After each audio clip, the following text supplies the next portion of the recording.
And he introduced me to a new model of ministry. And I became very attracted to that style of Jesus' incarnation in the flesh, a real person, a real minister who had calloused hands and could smile and laugh and joke and cry with us. I began to do Vespers with my chaplain friend. Then he invited me on a mission trip to Mexico City to work with the Sisters of Mother Teresa in an orphanage in Mexico City. Now, I want you to know that if you haven't been to Mexico City in a while, you can see about 4 stories up. And after that, it's just pure smog. And by the way, every Volkswagen van that you no longer see in America, they're there. They're all there. I love those cars. And we served in this orphanage, and Sammy modeled for us how to share Christ in culture. And this is how he told us to do it. He said, we're going to go into an orphanage, and the only way these children are in this orphanage is because they were abandoned. They were found in garbage dumps. It's the only way. So we went in there, young and dumb students, thinking that we were all the Christians. And we were introduced to nuns, the Sisters of Mother Teresa, who showed us a degree of love none of us had ever seen before. We would pick up children with our left arm, and we would paint with the other. And we did it all day long. And Sammy said, if you want to be Christian, this is what you need to do. You need to be the gospel, and then you need to do the gospel. And lastly, when you have trust, you can share the gospel. We went into a room, and there was this room full of babies that had hydrocephalus.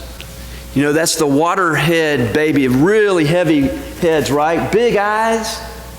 Entire room with these babies. They didn't put one baby on a bed. They put 3 babies crossways on single beds. When we first went into that room, every headboard had names.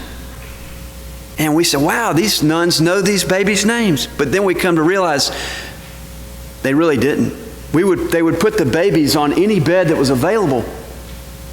But these nuns had given these babies names, gave them a sense of place. I saw the church come to life, not only with my mother's sickness, but on this mission trip. And I said, Lord, this is something's happening to me. Well, along the way, I got really homesick. We were there 2 weeks. And I missed America really badly. First time I'd been out of the country. Well, I snuck away from the group, and I found a Kentucky Fried Chicken. And I snuck in there, and I said, man, I can no longer eat these rice and beans. I'm going to get me some chicken. I ate the chicken. I came back, and that night, I got sicker than I've ever been in my life. And I knew, because everybody else ate the same thing except for who? Me. And so I realized then that I'm in trouble. I got so sick, we went up to see the pyramids of Teotihuacan. And on the way, we're on this bus trip. And you know, it's not Montezuma's Revenge, trust me. I thought it was. I had something worse. I crawled underneath a picnic table and I asked God to take my life. I was in a fetal position. I said, Lord, I left the group. I shouldn't have left the group. I should have stayed with the mission. But I left because I was so hungry for some drumsticks. I was in the dorm room and I was hallucinating. And a man who was in the dorm room happened to be in med school. And he heard about what was wrong. And he came and he handed me the tiniest pill you can ever imagine. And he said, take this pill. I took that pill, and he kept me from getting sick for the rest of that trip. I want to know what that pill was. It saved me. Medicine and ministry. I came back, come to find out I had salmonella. It was really, really bad. My father said, see, he said, I knew you shouldn't have gone on that mission trip. You should have stayed in medicine. But you know what? I knew that something had happened to me in Mexico City that said, you know what? The Lord might be tapping me on the shoulder, duck, duck, goose, to join Him in mission. So then I went into seminary, went on to University of Georgia. I went to University of Georgia, then went into seminary, and I went with Wade Huey, and we went on this trip to Jamaica. I said, well, I've learned my lesson. I'm not going to go to Kentucky Fried Chicken, but I want to experience Kingston, Jamaica. We were there 2 weeks. We ate curry goat, and the goat we saw in the city happened to be the goat we ate for that dinner. Yuck. It reminded me of going to Urbana, Illinois, years earlier while I was at the University of Georgia. It was a mission conference. I knew something was tugging at me to be a missionary, and I heard Billy Graham speak, and he talked about when he went to the Pueblo Indians one time, he was told, like this scripture said, eat what's before you. You know what he had to eat? He had to eat rats stuffed with live ants. And his prayer was this: Lord, where you lead, I will follow. What you feed me, I will swallow. And I thought about that when I was in Jamaica. All my friends ate that Jamaica jerk chicken and pork. So what did? We saddled up to that grill in the city streets, and this dummy ate the Jamaica jerk pork and came back, and I had another parasite called Giardia. Now, Giardia is worse to me than salmonella, because just when you think you're feeling good, you quit taking the medicine, you say, I no longer need it. What happens? Giardia comes behind the liver and out front and goes, I got you again. It was then that I had to decide, Lord, I want to go into the mission field, but I went to Mexico City and I got sick. I went to Jamaica and I got sick. Maybe, Jesus, you're calling me to be a missionary here in America. And I said, I'm there. And so ever since I went into the ministry, and I've been a missionary in America, and I've joined you in mission and ministry.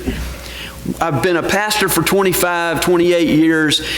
For 51 weeks out of the year, we do mission right here locally in the state. But 1 week out of the year, we do go to Belize and Amazon River, and we got lots of stories that come out of that. Here's my point. My point is, when Jesus calls you, you can run as often as you want and as far as you want, but He is faster than we are. So if you sense a call to go into some kind of mission work, I invite you to stop when Jesus taps you on that shoulder. Because He wants to send you not alone. He's going to send you with somebody. For the past year, I've been on a sabbatical. Boy, did I need this sabbatical. Never had a sabbatical. I was tired. So I said, Lord, I'm tired of sharing the story. I'm going to create a vehicle for people to share their story.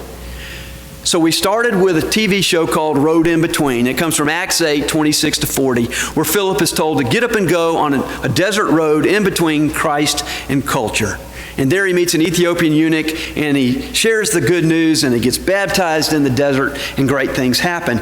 And that has been my model of ministry from my doctor at work all the way through. Because I believe that when God sends us, He's going to send us to, not to a mass evangelism anymore, but to maybe one person. When Jesus sent out these 70, He sent us out with one other person. Who's that one person for you?